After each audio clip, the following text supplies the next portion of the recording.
ஆப்கி அதாலத்துல film star Sonu Sood மேல உள்ள அடுத்த குற்றச்சாட்டு, இவர் தன்னோட இமேஜ் மாற்றத்தை பயன்படுத்திக்கிட்டாரு. சோனு, உங்க இமேஜ்னால உங்களுக்கு ஆரம்பத்துல இருந்தே டென்ஷன் கேள்விப்பட்டேன்.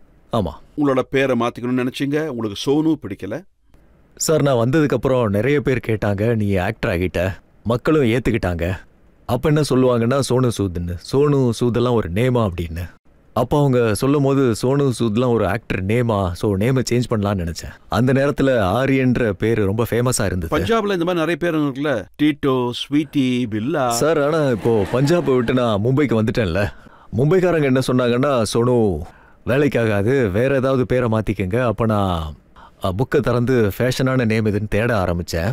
அந்த நேரத்தில் ஆரியன்ற பேர்லாம் இருந்துச்சு. அந்த பேரை கூட வச்சேன். ஒரு 10 நாளைக்கு அந்த பேரில் தான் இருந்தேன், ஆரியன்ற பேரில். ஆனால் ஆட்டோமேட்டிக்காக சோனு சூதுங்கிற பேர் எனக்கு வந்துடும். அப்புறம் சோனு சூதில் தான் போய்கிட்டு இருந்தது.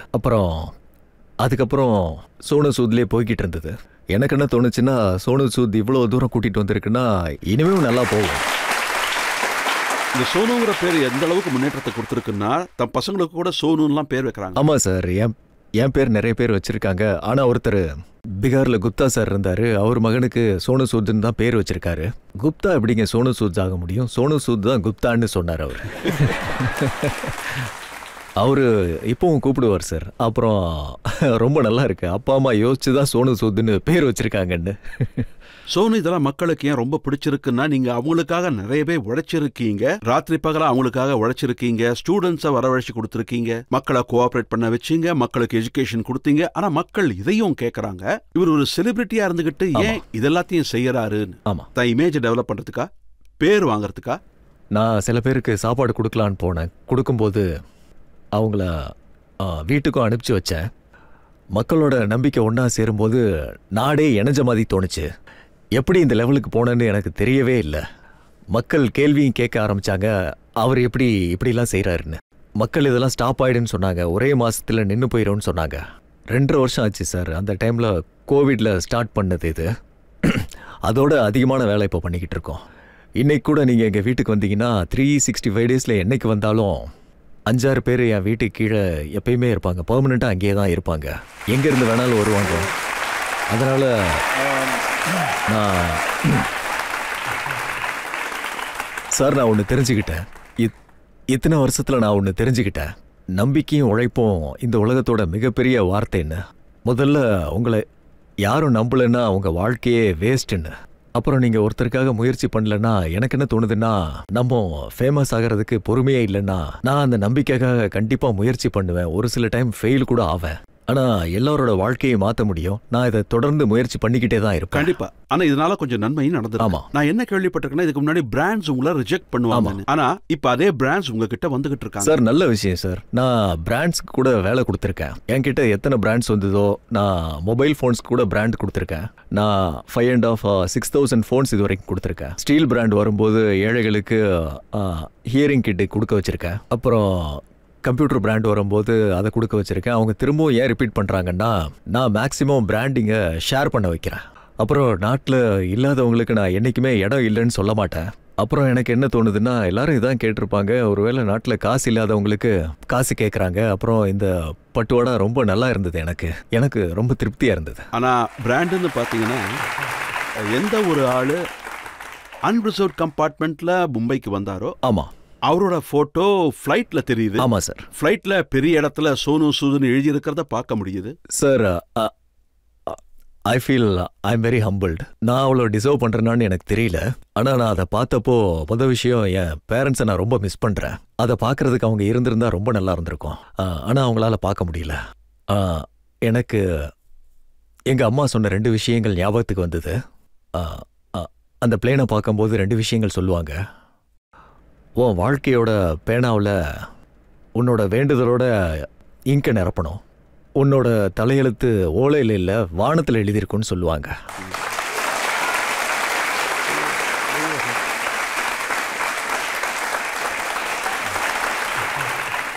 ஆனால் நீங்கள் ஆரம்பிச்சப்ப நீங்கள் காமிக்ஸில் நாகராஜா இருந்தீங்க. அதோட சில ஃபோட்டோஸ் எங்கிட்ட இருக்கு. அதை இவங்க எல்லாருக்கும் நான் காட்ட விரும்புகிறேன். नागराज जुर्म का दुश्मन, जिसके आगे है बेअसर आग का तूफान, आंखों में सम्मोहन, हाथों से निकले जहरीले नागराज अपराधियों का मिटा दे नामो निशान। राज कॉमिक्स में नागराज का नया कॉमिक। இது எப்படிப்பட்ட ரோல்? உங்க கண்ல இருந்து தீ வரும்.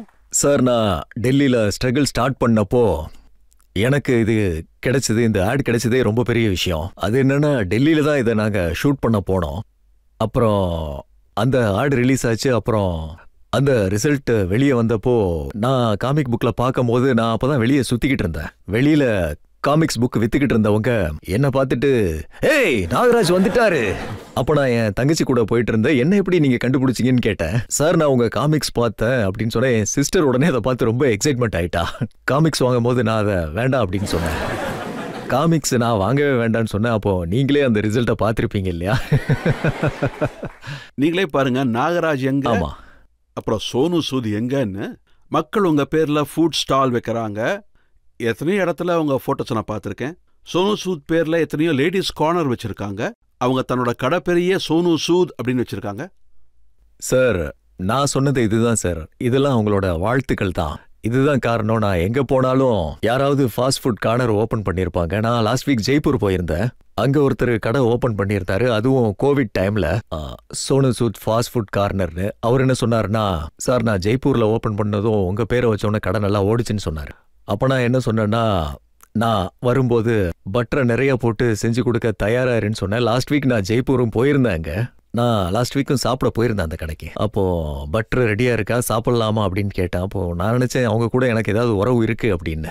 எனக்கு அவங்கள தெரியாது, பட் எங்கேயோ ஒரு கனெக்ஷன் இருக்கு. ஆனா நீங்க எங்க போனாலும் மீடியாவுக்கு அதை போஸ்ட் பண்ணுவீங்க. நான் என்ன நினைக்கிறேன்னா, இங்க நாளைக்கு நான் இல்லாதப்போ என் பசங்களுக்கு இந்த சர்வீஸ் வந்து ரொம்ப நல்ல சர்வீஸ், இந்த சர்வீஸை நம்மளும் கடைப்பிடிக்கணும்னு அவங்களுக்கு தோணும். ஆனா சில பேர் இப்படி கூட யோசிப்பாங்க, அவங்க தானா வரணும்னு. ஆனா நம்ம அவங்க கிட்ட போகாத வரைக்கும் அவங்க வரமாட்டாங்க கண்டிப்பா. அந்த உறவு என்னைக்குமே சேராது. இது ஒரு இம்பார்ட்டன்டான மெசேஜ். பொதுமக்களை நம்ம கூட கூட்டிட்டு போகணும். பாருங்க, பொதுமக்கள் சவுத்ல உங்களுக்குன்னு ஒரு கோவிலை கட்டிருக்காங்க, உங்களை கடவுளாவே ஆக்கிட்டாங்க. இது கொஞ்சம் அதிகமா தெரியல? அதிகம்தான் சார். நான் உங்ககிட்ட சொன்னேன், நீங்க ஏதாவது ஸ்கூல் கட்டுங்க, இல்ல ஏதாவது ஹாஸ்பிட்டல் கட்டுங்க என் பேர்ல. இதெல்லாம் இதுக்கு நான் 2-3 பேர்கிட்ட கூட சொன்னேன். பெங்கால்ல இருக்கிறவங்க அதை ஃபாலோ பண்ணாங்க. அவங்க ஒரு ஸ்கூல் கட்டினாங்க. ஸோ எனக்கு என்ன தோணுதுன்னா, ஸோ எனக்கு இப்போ கிடைச்சிட்டு இருக்கதை நான் டிசர்வ் பண்ணல. ஆனா மக்களோட எமோஷன் எனக்கு ஒரு ரெஸ்பான்சிபிலிட்டியை கண்டிப்பா கொடுக்குது. அந்த நம்பிக்கையை நான் என்னைக்குமே உடைய விட மாட்டேன். சோனு நிறைய பேர் பண்ணிக்கிட்டு தான் இருக்காங்க. அக்ஷய்குமார் 25 கோடி கொடுத்திருக்காரு கோவிடுக்கு. ஆனா அவரோட பேர் வெளியே வரவே இல்லை. சார், அவர் பேரும் வந்திருக்கோம். அவரும் நன்மையை தான் பண்ணிக்கிட்டு இருக்காரு. எல்லாரும் அவங்க லெவல்ல நல்லது தான் பண்ணிக்கிட்டு இருக்காங்கன்னு எனக்கு தோணுது. ஆனா நான் இதை தான் சார் சொல்லுவேன், பர்சனலி தோல்ல கையை போட வேண்டியது ரொம்ப அவசியம்னு. நான் இங்க இல்லாதப்போ டிராவல்ல இருக்கும்போது வீட்டுக்கு கீழே டிரைவர் இருப்பாரு, அவரும் மக்கள் அட்டன் பண்ணுவாரு. பால்காரர் இருப்பாரு, அவர் கூட மக்கள் அட்டன் பண்ணுவாரு.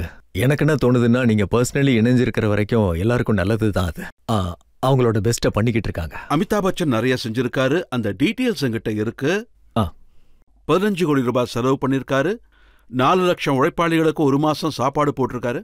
யூபி பீகாருக்கு 30 பஸ் புக் பண்ணாரு. பச்சன் சார் 2800 மைக்ரன்ஸ்க்கு ட்ரெயின்ல போக ஏற்பாடு பண்ணாரு. இண்டிகோ ஏர்லைன்ஸோட 3 சார்ட்டர்ட் ஃபிளைட்டோட செலவை ஏத்துக்கிட்டாரு. ஆக்சிஜனோட 250 பெட் செட்டப் பண்ணாரு. ஹாஸ்பிட்டல்ல வென்டிலேட்டர்ஸை ஏற்பாடு பண்ணாரு. கோவிட்னால ஆர்ஃபன்ஸ் ஆன பசங்களை அவர் அடாப்ட் பண்ணாரு.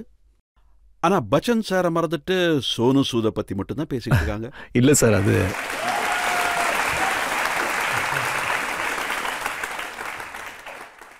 சார் பச்சன் சார் எங்க எல்லாரோடைய இன்ஸ்பிரேஷன். அப்புறம் அவர் அருமையா வேலை செய்வாரு. அவர் காட்டின வழியில தான் நாங்க எப்பயுமே போய்கிட்டு இருக்கோம் சார். இன்னமும் போவோம் சார் அந்த வழியில. அக்ஷய் அப்புறம் அமிதாப்ஜியை பத்தி நான் மக்கள்கிட்ட பேசும்போது அவங்க ஒன்று சொன்னாங்க. சோனு ஃபிலிம்ல ஒரு டயலாக் இருக்கு, பாய்க்கும் டானுக்கும் மேல ஒரு கிங் இருப்பான். சார், என்னோட பிக்சரோட dialogue Singh is king. But எனக்கு என்ன தோணுதுன்னா, அவங்க பெரிய லெஜெண்ட் சார். நான் இப்போதான் வாழ்க்கையை ஆரம்பிச்சிருக்கேன்.